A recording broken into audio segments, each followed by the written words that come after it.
हर खबर पर होगी आपकी पकड़। डाउनलोड कीजिए एबीपी लाइव ऐप। नमस्कार, आप देख रहे हैं एबीपी न्यूज। मैं हूं आपके साथ शोभना यादव। आज देश के प्रधानमंत्री नरेंद्र मोदी रात 8 बजे देश को संबोधित करने वाले हैं और इसी मसले को लेकर झारखंड के मुख्यमंत्री हेमंत सोरेन हमारे साथ जुड़ गए हैं। क्या उम्मीदें हैं मुख्यमंत्री हेमंत सोरेन की प्रधानमंत्री से? कल उन्होंने क्या पक्ष रखा था, इसी को लेकर मैं उनसे सवाल पूछूंगी। हेमंत सोरेन जी, शोभना यादव बोल रही हूँ, बहुत बहुत स्वागत आपका एबीपी न्यूज पर। आपसे मैं ये जानना चाहूंगी कि प्रधानमंत्री के साथ कल आपकी बैठक हुई थी, क्या उम्मीदें आप लगाकर बैठे हुए हैं? आज संबोधित करने जा रहे हैं प्रधानमंत्री।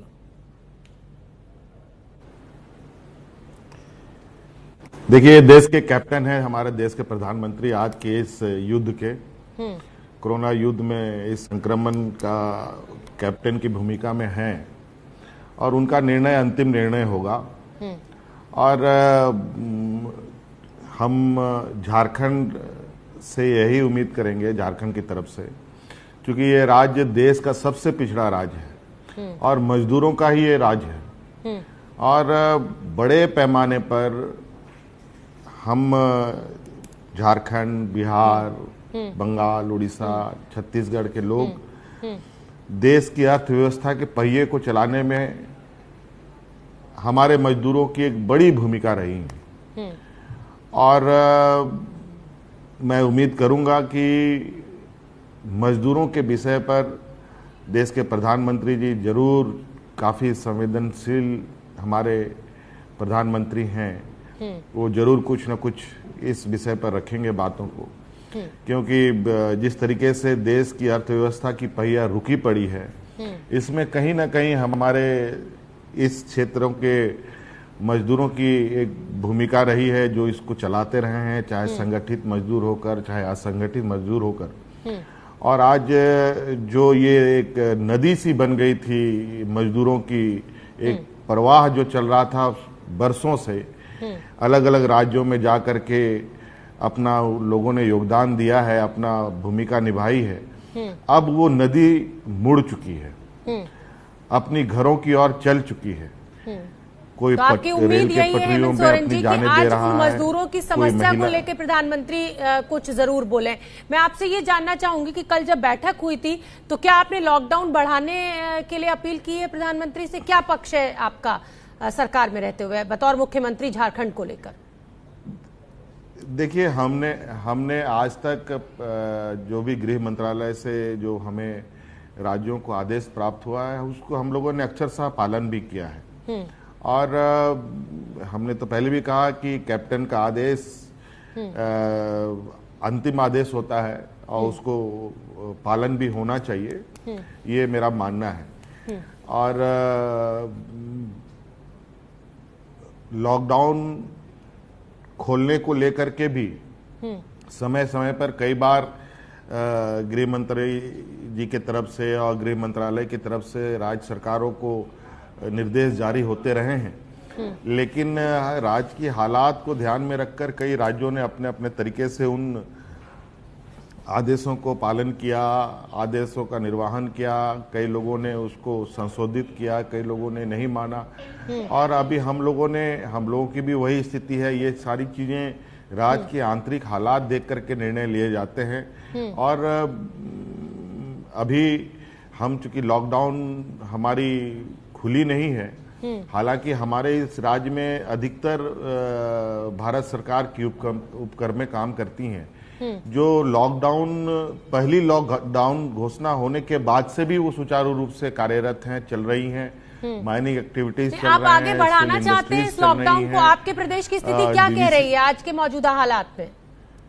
क्या आप चाहते हैं कि लॉकडाउन 4 हो? शोभना जी, मैं तो पहले यही बात मैं तो बता रहा हूं कि लॉकडाउन हमारे राज्य की लॉकडाउन की स्थिति ऐसी है कि लोग अपने घरों पर, तो ग्रामीण क्षेत्रों में जिनको रोजगार नहीं है, जिनको अपना व्यक्तिगत रोजगार रहा है, व्यक्तिगत लोग काम कर रहे हैं, चाहे दुकानदार हो चाहे मजदूर हो, इनका तो सारा कुछ लॉकडाउन इनके लिए तो हो गया।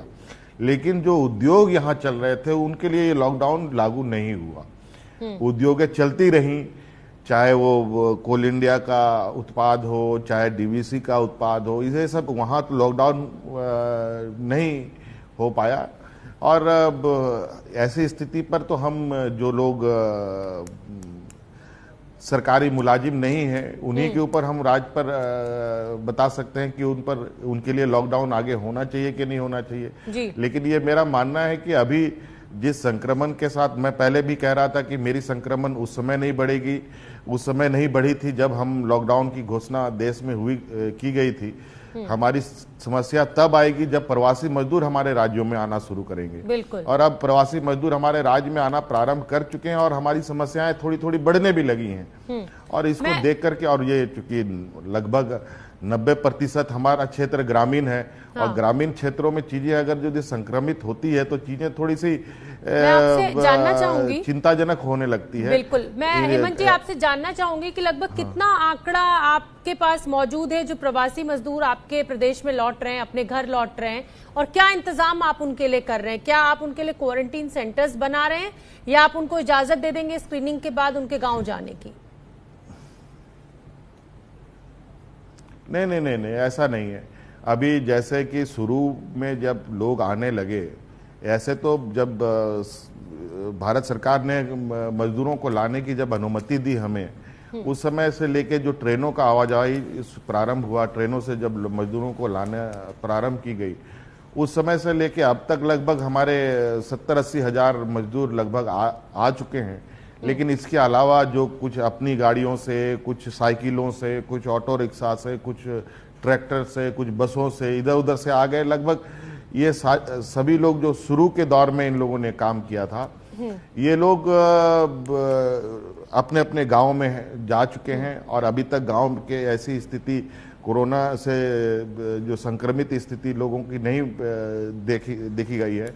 लेकिन जो अब जब ट्रेन की आवागमन प्रारंभ हुई है, ट्रेन से जब मजदूरें आने लगी हैं, उस समय से मजदूरों में कोरोना प्रभावित चीजें देखने को मिल रही है। और जिनको हम अपने सरकार के द्वारा बनाई गई सरकारी क्वारंटाइन क्षेत्र में ही हम लोग रखते हैं, उनको ग्रामीण क्षेत्रों में नहीं अभी भेजा जा सक रहा है, क्योंकि ग्रामीण क्षेत्र में भी थोड़ी सी चीजें अभी काफी ये है कि वहां भी लोग बाहर से लोगों को आने पर थोड़ा सा लोग काफी जागरूक हैं और थोड़ा पाबंदी भी है। और सभी चीजों को तालमेल बनाते हुए हम लोग चीजों को धीरे धीरे जो ठीक होते हैं उनको गांव भेजने का काम करते हैं। और वैसे भी 50% का हमारा रिकवरी रेट है जो देश के पैमाने से अच्छा है। जी हेमंत जी, मेरा सवाल आपसे ये भी है कि जो कांग्रेस शासित प्रदेशों के मुख्यमंत्री हैं, उनका सीधा सीधा आरोप केंद्र सरकार के ऊपर कि उस तरह की मदद उन्हें नहीं मिल रही है जैसी कि मदद की उम्मीद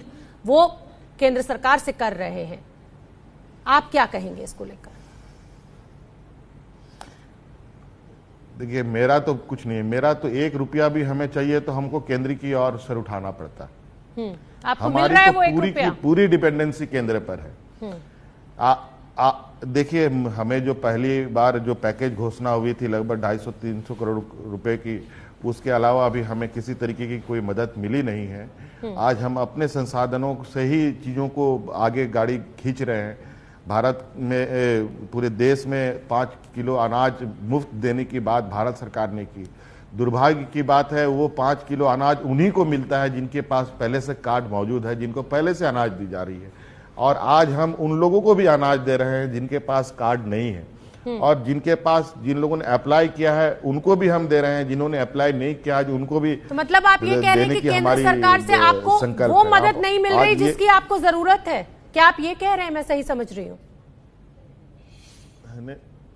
नहीं, आप बिल्कुल इसको इस तरीके से भी ले सकते हैं। और हम बिल्कुल केंद्र सरकार से आ चुके, आज हमारे पास संसाधन जुटाने के लिए हमारे पास कोई व्यवस्था नहीं है। आज हमारे पास देश में जीएसटी लागू होने के बाद मानो राज्य सरकारों की रीढ़ की हड्डी निकल चुकी है।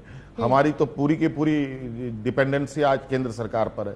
थोड़ी बहुत जो रेवेन्यू जनरेट करने की स्थिति थी वो भी सारे बंद हुए पड़े हैं आज। इसलिए केंद्र सरकार पर तो विशेष रूप से हम पिछड़े राज्यों के लिए, यहाँ पर सबसे अधिक आदिवासी, दलित, अल्पसंख्यक बहुलता ये क्षेत्र है, और इसमें इन वर्गों की हालात क्या रही हैं देश में, ये किसी से छुपी नहीं है।